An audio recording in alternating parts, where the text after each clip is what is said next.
today about joy. No, yung kagalakan sa Tagalog. So, ang Advent is talking about the four gifts of Christmas. The joy, the love, the peace, and the hope.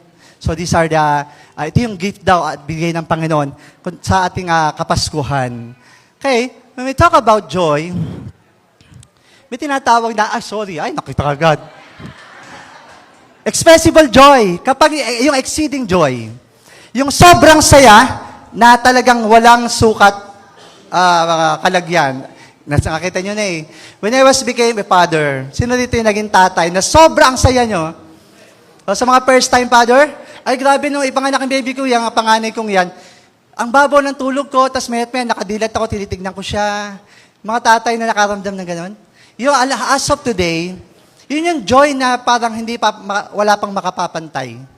Maliban na lang talaga yung joy na, mamaya pag-usapan natin yung joy natin sa Panginoon.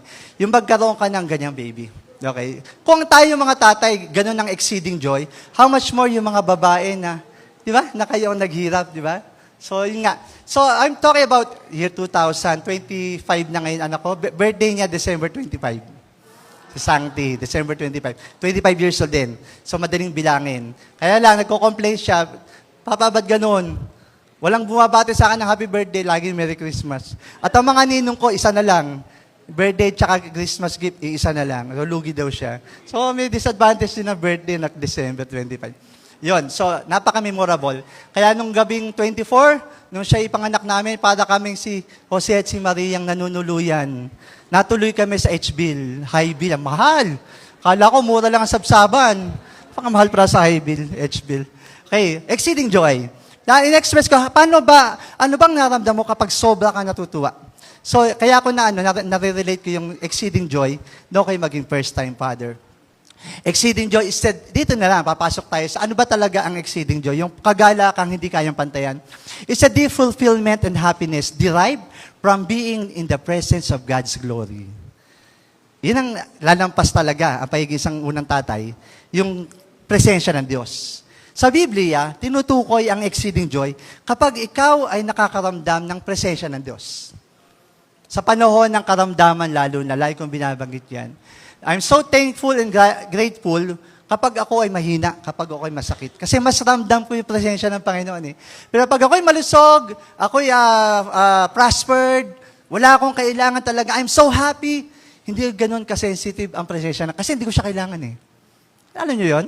Marami kang pera, okay ang love life mo, okay ang trabaho mo, okay ang church. Ay, so perfect.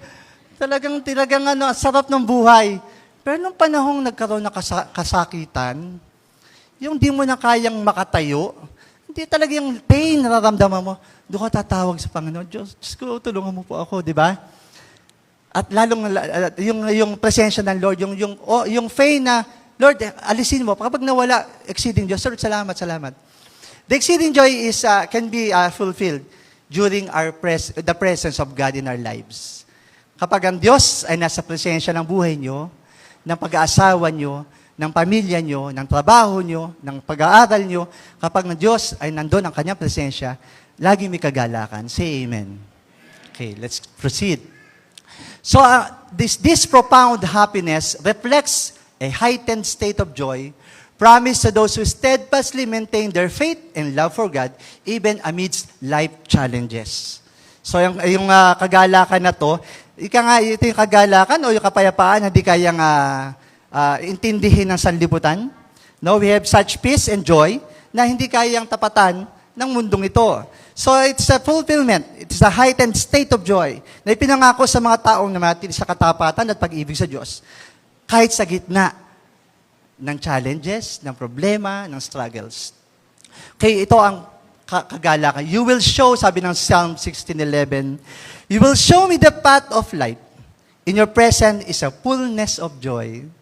Sabi ng may akda ng awit, pinapakita mo sa akin ang daan ng buhay at sa iyong presensya ay mayroong puno ng kagalakan. At your right hand are pleasures forevermore. Sa kanang kamay mo ay mayroon talagang katiwasayan. So, let's talk about the essence of joy. Last Wednesday prayer meeting, exhorted by another pogi pastor, Brother Aaron.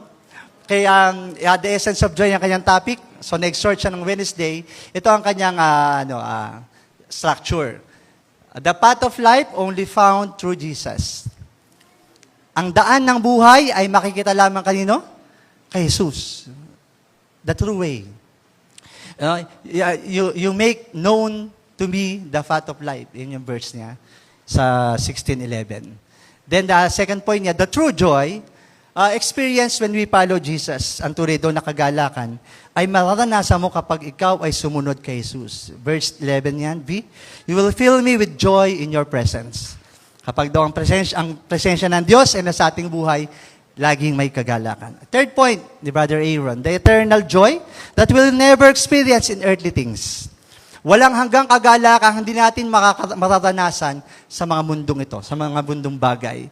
With eternal pleasures at your right hand. Joy. So, we'll talk about today, the gift of joy.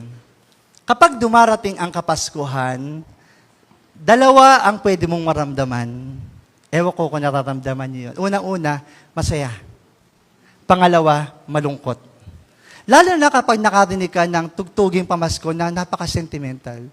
Yung, Pasko na, sinta ko. Sa mga walang love life, hindi makaka-relate.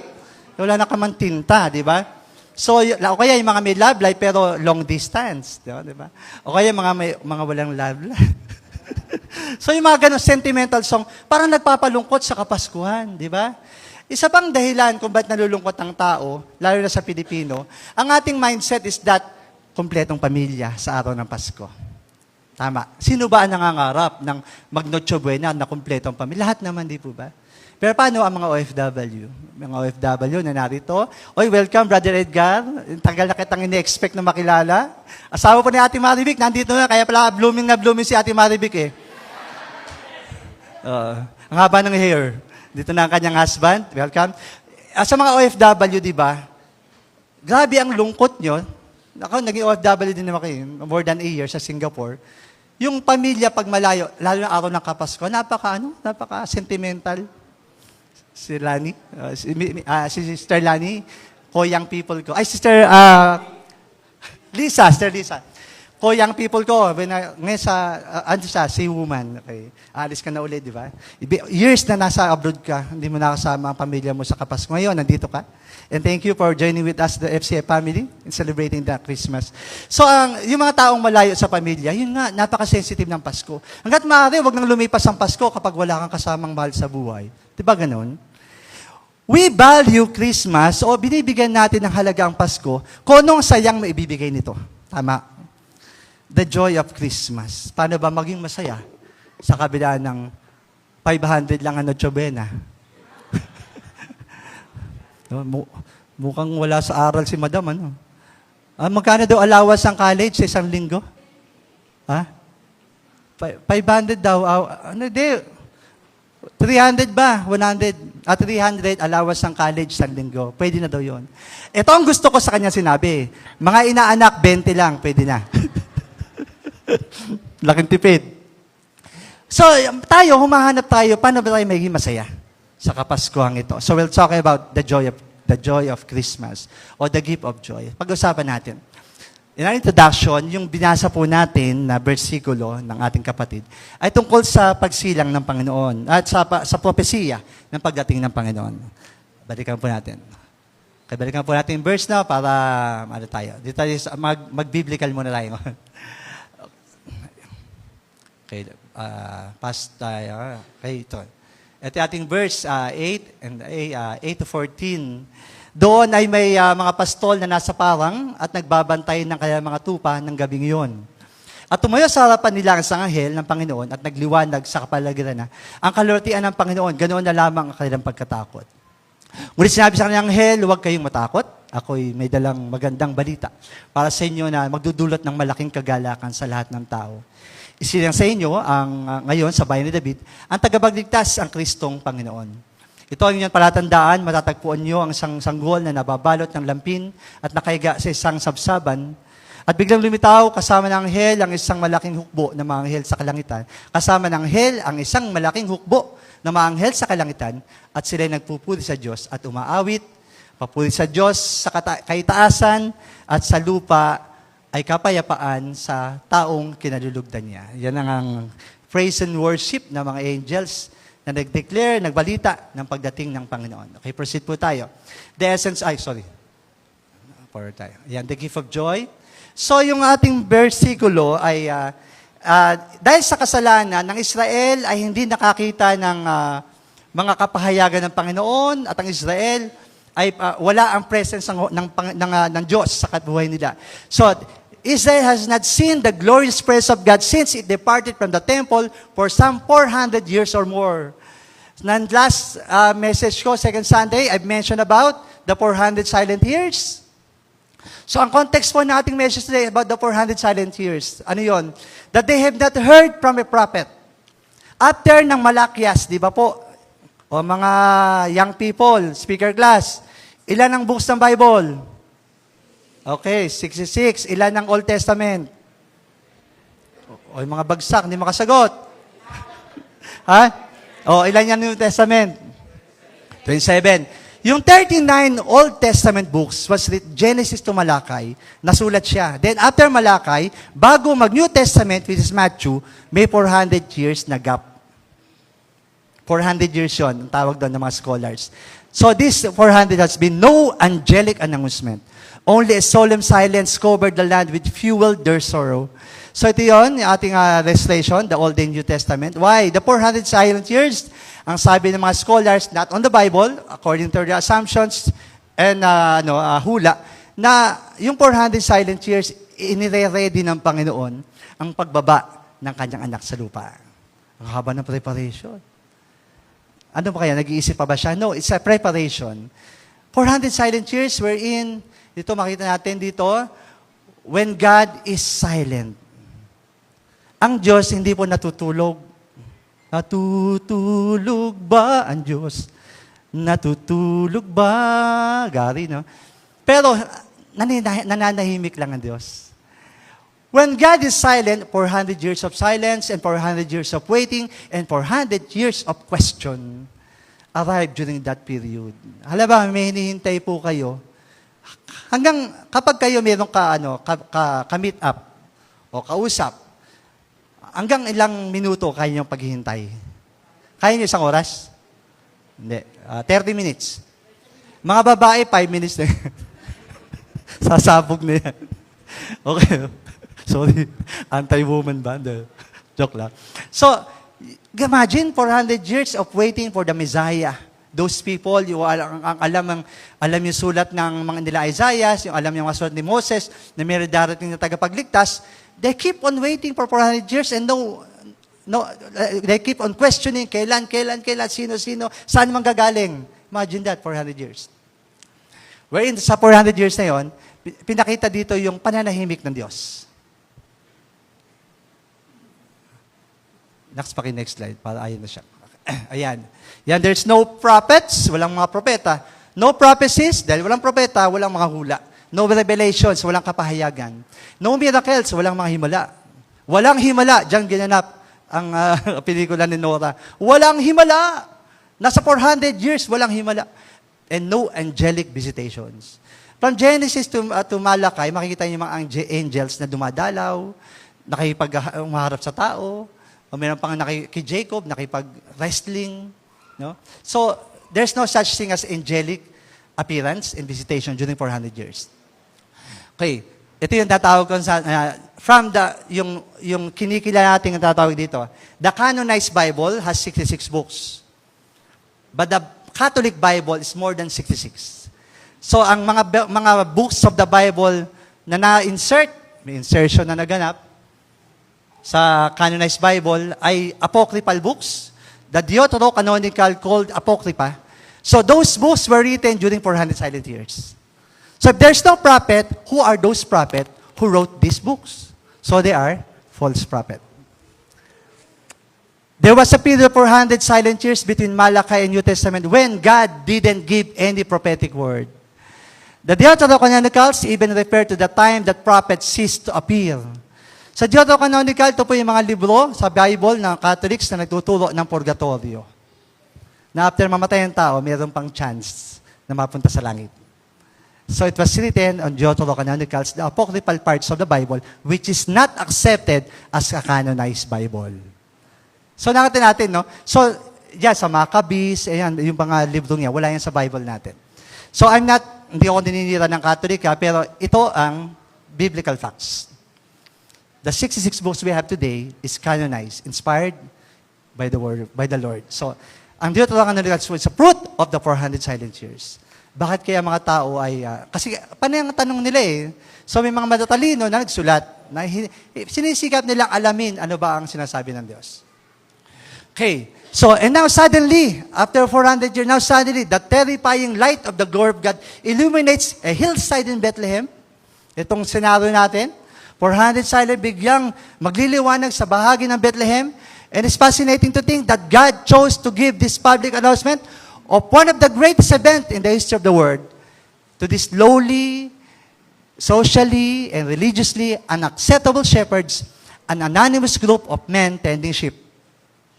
Yung 400 waiting, ibinalita sa mga lowly people, mga shepherds. If you will learn about the Bible, ang mga shepherds ang pinaka mababang tao, mababang uri ng tao ng panahon yon. At alam niyo ba bakit sa Bethlehem? Alam mo, ang Bethlehem pala, diyan na inaalagaan yung mga tupa na inihahandog sa templo. Kaya itong mga shepherds, sanay silang mag-alaga ng perfect na tupa. Kapag medyo napilay yan, didismantle na yan. Kapag medyo nasugatan, aalisan nila sa mga perfect sheep. So, ganun kabihasa ang mga Bethlehem shepherds. Ang galing ng Panginoon. Na kinausap niya, nagbalita siya sa mga shepherds na mga wala namang alam, mga pinakamahirap at pinakamababang tao ng lipunan ng Israel. Pero itong mga taong ito ay equipped to take care of the sheep that will be offered at the temple. So alam nila ngayon, mabihasa sila sa pagkilatis ng mga perpektong tupa na pang-alay. Nakaka-relate po kaya, may pagkata natin. In Luke chapter 2 verse 8, and there were shepherds living out in the field nearby, keeping watch over their flocks at night. Ito yung mga taong, mga shepherd, na sa gabi ay nagbabantay. Ito yung sinasabi ko, Bethlehem shepherds were known to care for the temple flock. These men may have also protected and cared for the lambs used in the temple sacrifice. Nauna ko sa inyo sinabi. In biblical times, shepherds were considered to be of low social status. Since they spent the majority of their time in the fields, shepherding the flock, they had few, if any conveniences, as a class, shepherd had a bad reputation. Lowly people, pinakamababang uri, at meron pa siyang masamang reputasyon. Ka-level po nila nung panahon ni Jesus ang mga tax collector, na tulad ni Matthew. Okay? Ngayon, level na rin sa yung ating mga di ba? History repeats itself. Yung tingin natin ngayon sa mga government official, di ba? Lord, forgive us. Pero yun na. Kaya kapag nagpolitiko ka ngayon, bad reputation ka kagad. Diba? Linisin natin ating bayan sa may natin padalangin. Kaya, you may have said, the joyous event was not announced to dignitaries in palaces, but to lowly shepherds working the night shift. This is in keeping with what Mary says in the verse, Luke chapter 1, verse 52, that God has brought down rulers from their thrones, but has lifted up the humble. Ang unang binalitaan ng Panginoon, ng Diyos, ng pagbaba ng kanyang anak na si Jesus bilang Mesias, ay mga shepherds, hindi mga hari, hindi yung mga matataas sa lipunan. God chose the humble. Maging sa paglilingkod, mga kapatid, do you know, most of the people were called in ministry, like yung mga pastors. Kahit tanungin nyo kami, ever since hindi namin na gusto magpastor. Delikado kasi kapag isang tao, Pastor, gusto kong magpastor. Gusto kong mag-lead. Mas nakakatakot po yun. Pero kapag gusto mo magpastor, ay, Pastor, wag. May mga sagot sa akin ng mga speaker class. Wag, Pastor. Yung kagad, clue na yun. Tinawag talaga ito. Umaayaw eh. No? Pero pag sige, Pastor, pwede, Pastor, sponsorin niyo ako mag-Bible College. Ayan. Medyo, na yun, red flag na yun. Kaya mga speaker class na laging may ganong sagot, kayo na yun. Amen. You are seen by the Lord sa lowly, humble people na gagamitin ng Diyos sa kanyang ebanghelyo. So dito, Sinabi ni Mary, okay, Luke chapter 2, verse 9, an angel of the Lord appeared to them, and the glory of the Lord shone around them, and they were terrified. Itong anghel, the Greek as well as the Hebrew word for angel can simply mean a messenger of God. Okay, whether human or supernatural, angels in the Old Testament often appeared as a human beings. Do you know, dati na topic ko na ito, so nakakaalala ng diniscuss ko sa aking sermon yung mga iba't ibang uri ng angel. Akala niyo, ito talagang mayroong mga angel na mukhang tao, pero kapag hindi sila nagkatawang tao, ay weird po ang mga angel. Mayroong angel na para siyang chariot, tapos yung mga gulong niya panay mata. Ganun ka-weird, kung babasahin sa Bible, word for word, ang itsura ng angel. Nakikita lang natin silang nakaputi, ng magandang anghel. Yun ang nagsatao lang sila, no? Pero those angels are supernatural. Angels in the Old Testament often appeared as human beings, so nagkakatawan tao sila. Genesis 18:2. Abraham looked up and saw 3 men standing nearby. Whether he saw them, he hurried from the entrance of the tent to meet them and bowed low to the ground. Example, si Abraham, nakita niya yung 3 anghel. The angelic announcement, interrupting this quiet, dark night, was the shining praise of an angel and the glory of the Lord. Kapag daw tayo, natural daw, kapag nakakita kayo ng supernatural being, matatakot tayo. Di ba? So nakakita na naman manananggal. Wala naman manananggal. Kapre. Wala. May tayo kapre dito, matatangkad, pero hindi kapre. Mga matataas. So, pero ang angel daw, kapag daw nagpakita siya, the initial reaction is to be feared. Matatakot talaga. Kasi liwanag siya, di ba? So, hindi questionable ang reaksyon ng mga shepherds. When they saw the shepherd, they were, the glory of the Lord in the press. The first angel brought good tidings. Literally, it means that they preached the gospel. So, the first preacher of the gospel are the angels to the shepherds who were regarded as social outcasts. So, the ating first preacher are the angels. Kaya nung inaaral ko yung message na to, sabi ko, Lord, bakit pinasa mo sa akin mga pastor yan? Nagagawa naman pala ng mga angel. Di ba? So, ang New Testament, nung pumasok na ang church, tandaan nyo to ha, ang angel po, yan ay tagapaglingkod ng Diyos, hindi mo. Kaya wag mong uutusan ang anghel, bantayan mo ang aming pintuan. May nagsabi lang, misa kasi kami rin mga pastor, Panginoon, inuutusan ko, pero ganito pa Panginoon, utusan mo yung mga anghel, na paligiran ang tahanang ito. Yung pwede yun. Pero, I command you, angel, ipanalo mo ko sa loto. No? Tandaan nyo, angel beings are servant of God. They're not there. Yes, God can tell them, protect this child, protect this woman, protect. Yes, angel can be a protector. According to the command of the Lord. Totoo yun, yung mga batang nahuhulog, biglang mayroong sumasalo. Those are angels. Tingnan mo yung katabi mo. Mukha bang angel?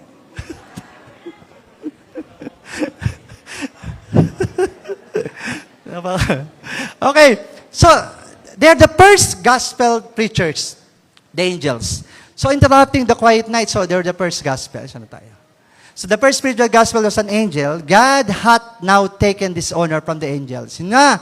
Kaya pala yung tanong ko, Panginoon, bakit po pinasa sa amin? Yung pala, kinuha na ng Diyos ang karapatan, ang kakayahan ng anghel na mag-gospel preaching at inilipat na sa tao. God has now taken the honor from the angels and put it upon the ministers who in scriptures are called angels. Sa Bible, tinatawag ding angel ang mga preachers. I'm an angel. Okay, angel's breath. To the angel, sa Revelation chapter 2, verse 1, to the angel of the church in Ephesus wrote ito. So yung kasi, di ba sa Revelation, may mga churches. Ang address doon to the angel, meaning to the pastor or to the minister of the church. So they're called angel. Pero huwag nyo tayo, angel Reggie, huwag nyo tatawag gano'n. Baka pagkamala tayo ng kulto. FCF na yan, tawag angel Reggie, angel Boyet. Angel na. Wala yung part lang yan ng exhortation. Okay, next. Parang ayaw. Yan, okay. In the Bible, God's presence is often symbolized intense light, fire, and lightning. The glory of the Lord shone around it. Kapag dumating, naramdaman mo ang presensya ng Diyos, ano daw ang ano? Ano daw ang manifestation? Intense light. Sobrang liwanag. And fire and lightning. Ay, grabe ang presence ng Lord. Di ba? So, ang presensya ng Diyos, ilaw, apoy, at ano yung lightning? Kidlat. Okay, so grabe pala ang presence ng Diyos. Ganyan po ang nangyari nung makita ng mga shepherds, ang mga angels. Next. Sali lang po tayo. So Luke chapter 2 verse 10. But the angel said to them, do not be afraid. I'm bringing you good news that will cause great joy for all the people. What's the gospel? Ang daladal ng mga anghel ay mabuting balita na magbibigay ng sobrang kagalakan, exceeding joy to the people. No? Kaya nung binabalita yan ng mga angel, they're all excited. Alam niyo ba, kapag meron kayong balita na good news, di ba ikaw mismo, hasabog yung dibdib mo, gusto mo ibalita. Very much excited ka. Lalo na marites ka. Kailangan ma-share mo agad. So, di ba, kapag may alam kang, may katutuwa ng lahat, you're very much excited to share, to bring the good news. Ganyan naramdaman ng mga angel. Now, dito, so, pinakita dito yung great joy na pinangako sa gospel na to. Next. Yeah. Whenever an angel of the Lord appeared, the typical reaction was fear, and the response of the angel was, do not afraid. Yung nga sabi ko kanina, karaniwan, matakot tayo, pero sasabihin ng angel, huwag kang matakot. Okay. Next. Pakinabigate nga, pero marang nag-ano to. Okay. So, ang sabi ng angel, I bring you good news, good tidings, means to evangelize or to preach the gospel. Here at the birth of Jesus, the angel of the Lord was already proclaiming the good news of the gospel. But why is this good news? Bakit daw mabuting balita? Why is it of great joy? The answer will be given in verse 11 to 12. Ano yung verse 11 to 12? Next verse.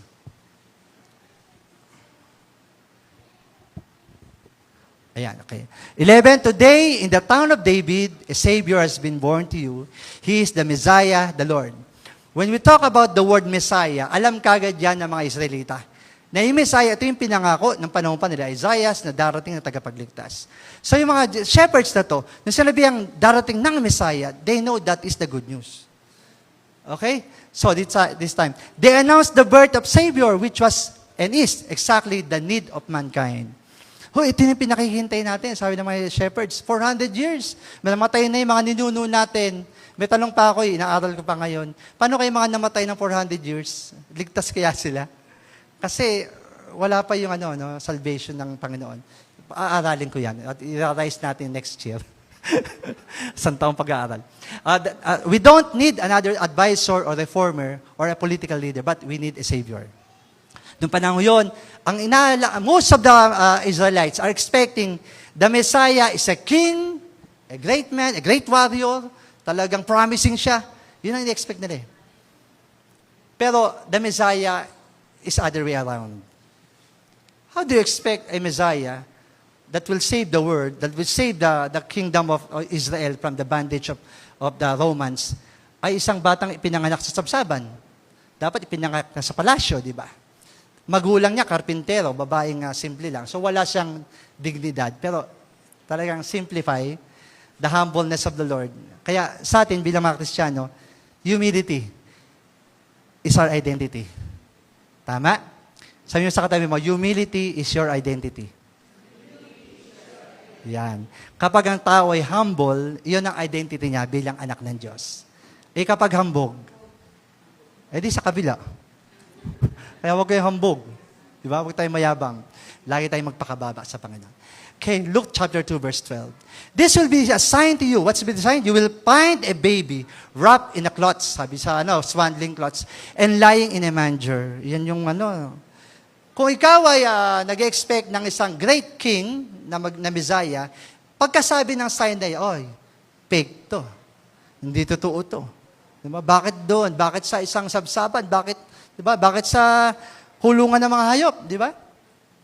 Okay, the shepherds could have been easily disappointed. Yung sabi ko, with the primitive condition of his birth. Di ba? Napaka-primitive, No, ito yung tagapagligtas.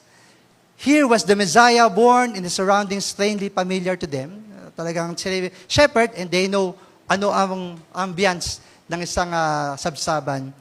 Could it be that Messiah was at home with the lowly shepherds rather than emperors and kings? So, expectation talaga. Dapat galing sa hari o sa emperor. Now, Luke chapter 2 verse 13. Suddenly, a great company of the heavenly host appeared with the angel praising God and saying, kayo na ha, ang nagbalita, isa lang anghel. This time, ang tawag dito, heavenly host. Pag sinabing heavenly host, the picture here is that of a heavenly army surrounding the throne of God. Ganyan po ang heavenly host. Millions and thousands of angels surrounding the throne of God. Iyan ngayon ang lumitaw. Nung sinasabing darating ang tagapagligtas, ito ang sign. Then comes the heavenly host. Yan. Grabe, kapag nakakita ka na yan, kapag nakakita ka na ng liwanag, di ba, alala ko yung testimony natin, nagkaroon ako, yung yaking stone, emergency, sakit, milipit na, nakwento ko na to. Natutuwa lang kasi ako. Dilakad ako, from Banaba, punta ako sa Padre Pio. Ang mahal din. Pa-emergency ako. Di saksakan ako ng pangpalis ng 1 hour. After 1 hour, sir, pwede na kaya na, pero groggy pa. Pauwi na ako. Bilang nagliwanag, Lord, kinukuha mo na ba ako? Yung pala, poste, kukurap-kurap. Huwag tayong Kala ko kinukuha na ako. Poste pala. Okay, kapag nakakita yun ng ganyan, angelic host, heavenly host, mga tao nasa paligid ng trono ng Diyos. Meaning, welcome. Di ba? So, pero itong mga shepherds, hindi naman sila mamatay. Kasi iba kasi ang purpose ng pagkapakita nila. After 400 years of preparation for the salvation of mankind, here comes the angelic announcement that the Messiah is here.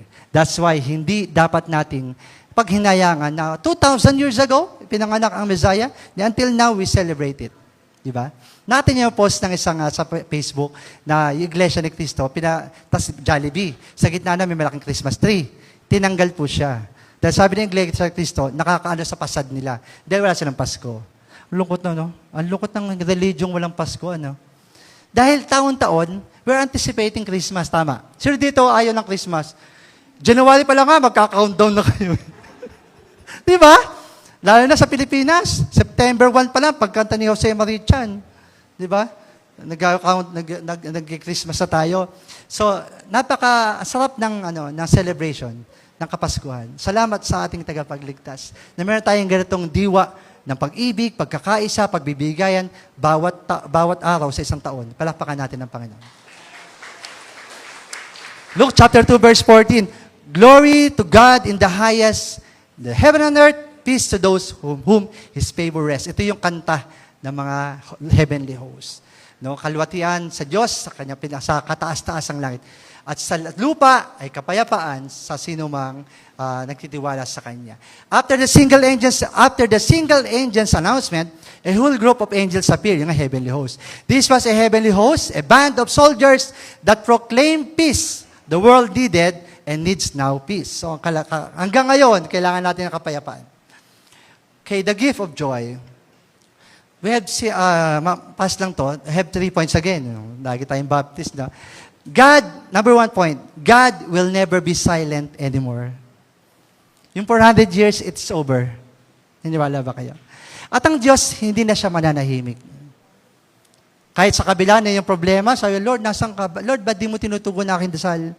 He's just silent, but He's watching you. May mga tugon sa atin na dinidelay o kaya tinugon na in right time, proper God's timing. But because of good tidings, dahil sa magandang balita, sa gospel, hindi na mananahimik ang Diyos. Psalm chapter 50, verse 3a, Our God comes and will not be silent. Hindi mananahimik ang Diyos. Next, God gave His Son as a Savior. Binigay ng Diyos ang kanyang anak bilang tagapagligtas. Kung wala si Jesus, kung wala ang kanyang bugtong na anak, ano mangyayari sa atin ngayon? Patuloy pa ang ating paghahandog ng mga hayop. No? At ang gawa natin ay talagang sisikapin natin masunod ang lahat ng seremonya at batas ng iglesia para tayo maligtas. Subalit, dahil sa dugo lang ni Kristo, manampalataya kay Jesus bilang tagapagligtas ng buhay mo, you are saved. Because walang pangalan sa silong ng langit na sukat ikaligtas na tao, kundi ang pangalang Jesus, Savior. Ang sabi sa verse 14 to 15 ng 1 John 4, "And we have seen and testified that the Father has sent His Son to be the Savior of the world. If anyone acknowledges that Jesus is the Son of God, God lives in them and they in God." Ang religion, alam niyong hindi siya tamang reliyon kapag hindi kinikilala si Jesus bilang tagapagligtas. Paimpyerno yan. The true gospel, the true church, is one who preached that Jesus is the Son of God and is the Savior of the world. At sino man daw acknowledge that Jesus is, sino man daw kumikilala na si Jesus, Diyos at anak ng Diyos, mananahan sa kanilang Panginoon. At yan, kapatid, ang pananampalatayang meron tayo. Nasabi ko sa inyo, to die is for Christ and to live is gain. No? Pag namatay tayo, para kay Kristo. Okay, ang mamatay tayo ay pakinabang at ang mabuhay kay Kristo. So, do or die, we are saved. Next, yan. Third point, God gave us the life to live forevermore. Yan. So, from the Savior, then comes the Messiah, who has redeemed us from our sin, at tayo mabubuhay ng walang hanggan. Sino po naniniwala ito? Meron na siyang buhay ng walang hanggan. Taas ang kamay. Do you believe that you have eternal life? No? Kaya nga, ang kagalakan, bagamat hindi natin maramdaman sa lupang ito, lagi mong isipin yung kagalakang meron kang kaligtasan after ng kamatayan.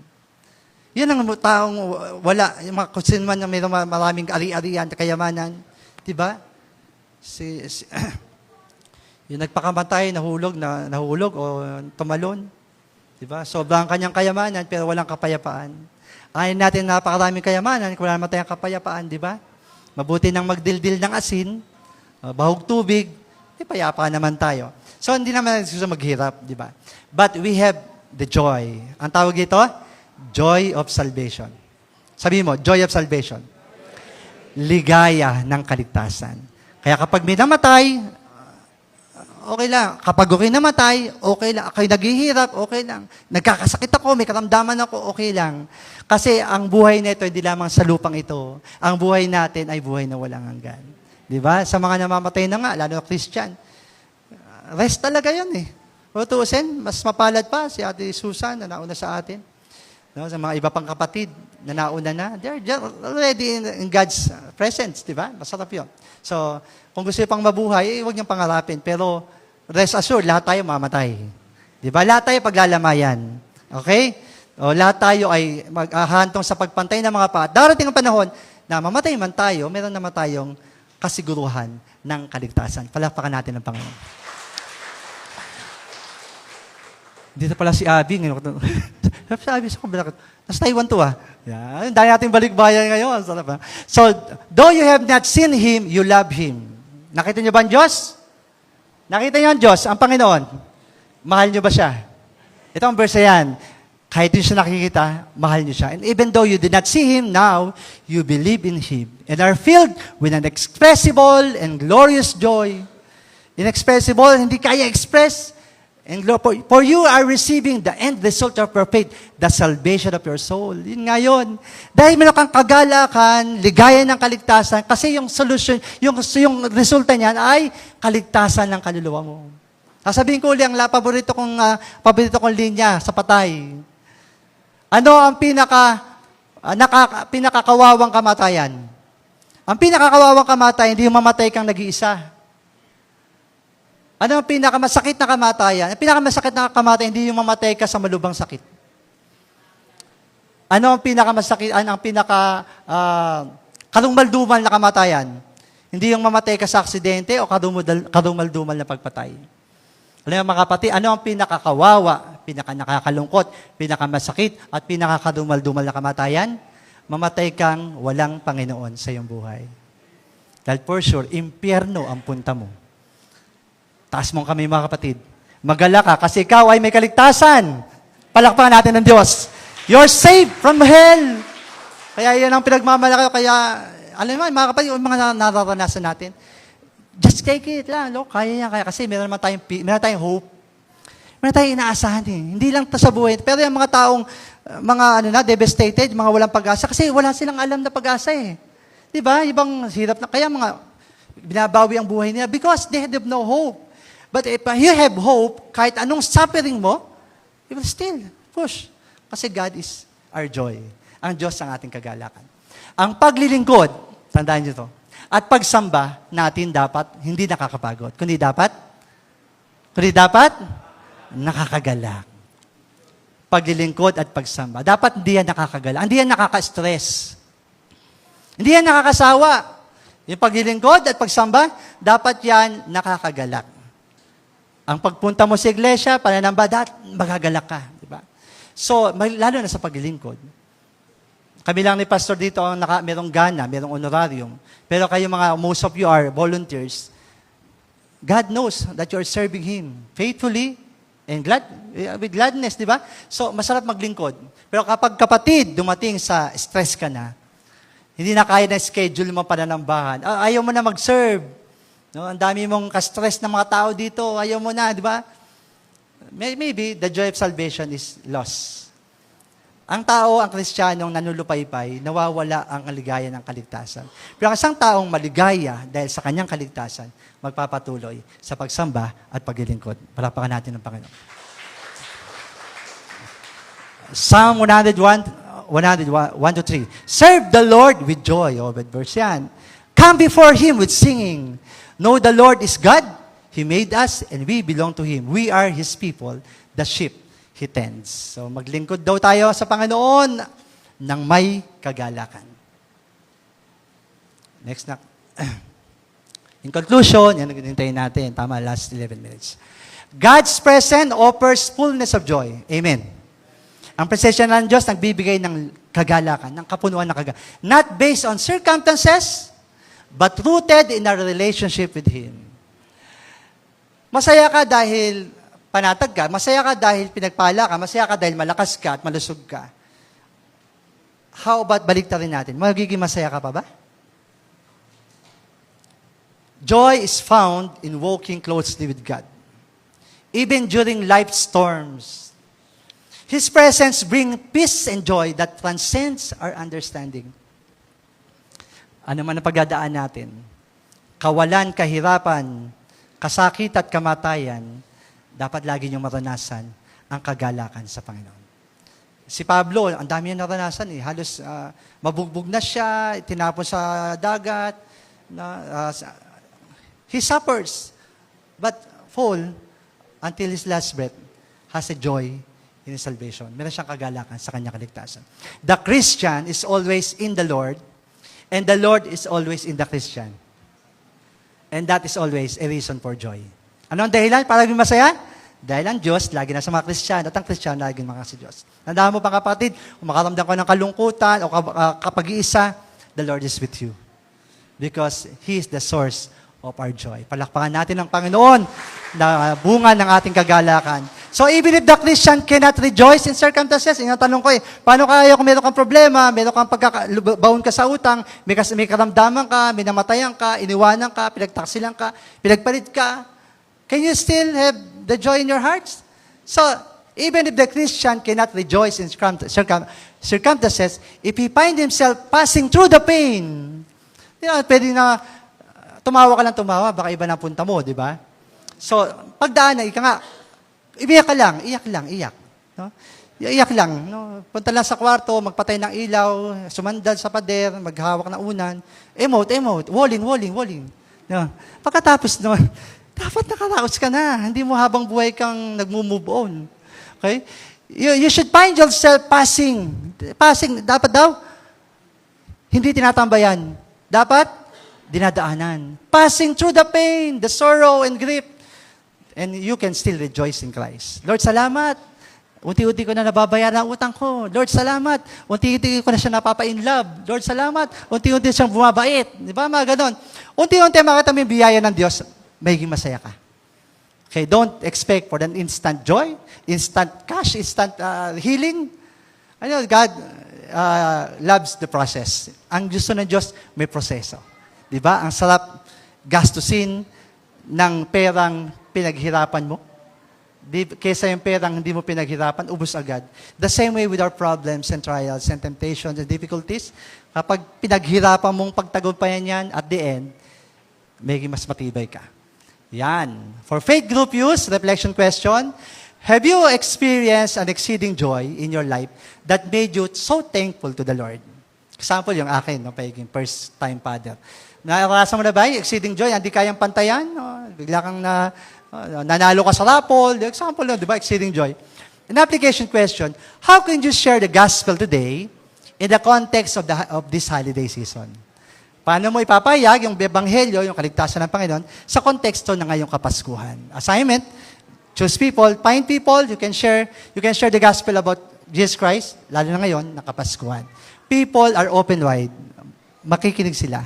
Lalo sa panahon ngayon ng kahirapan, ng difficulties, people will listen. Just preach the gospel. Okay, that's all for today, the gifts of Christmas. Palapakan natin ng Panginoon. Let's rise up and stand. Let's sing to the Lord. May I call the music ministry. Let's sing again. Joy to the world.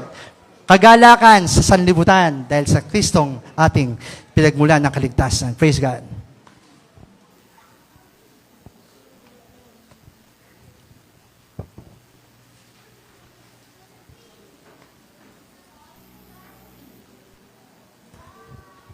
Let's express our joy to the Lord. Kagalakan sa Panginoon. Ako, salamat Panginoon.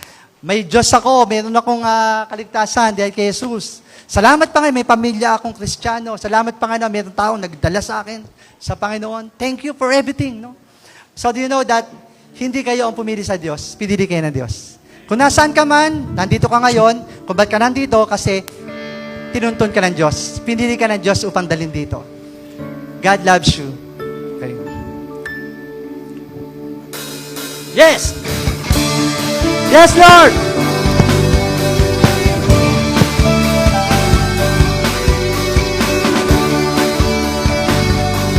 Yes!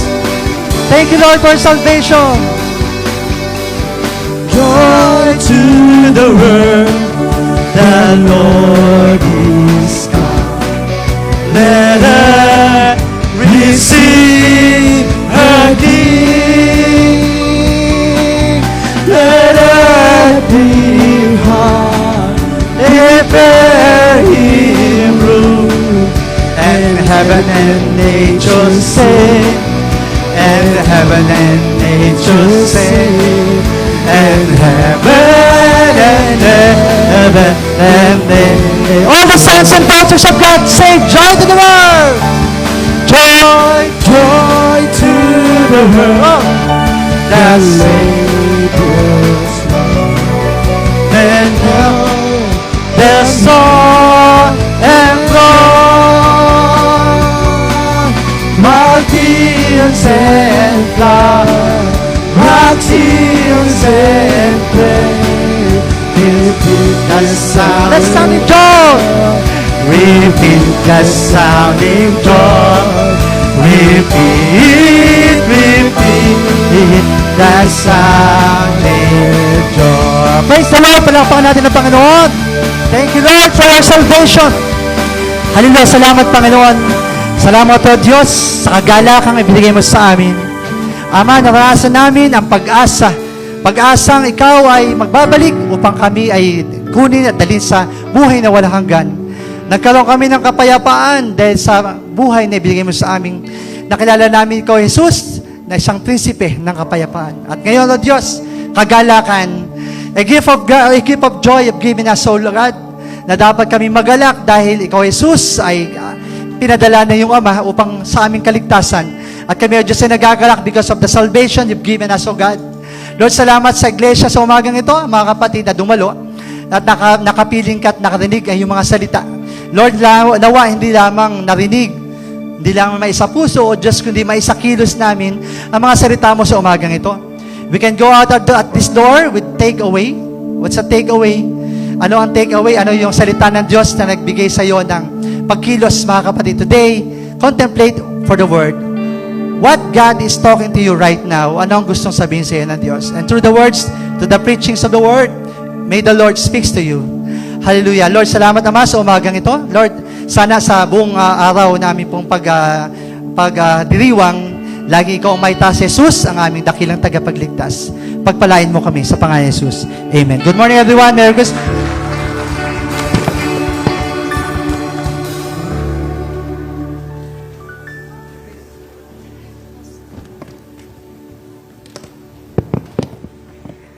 Yan, tunay nga po na ang joy na tanging ang Diyos lamang po ang nagbibigay po sa atin. Amen po ba? Tayo po ba ay nagagala?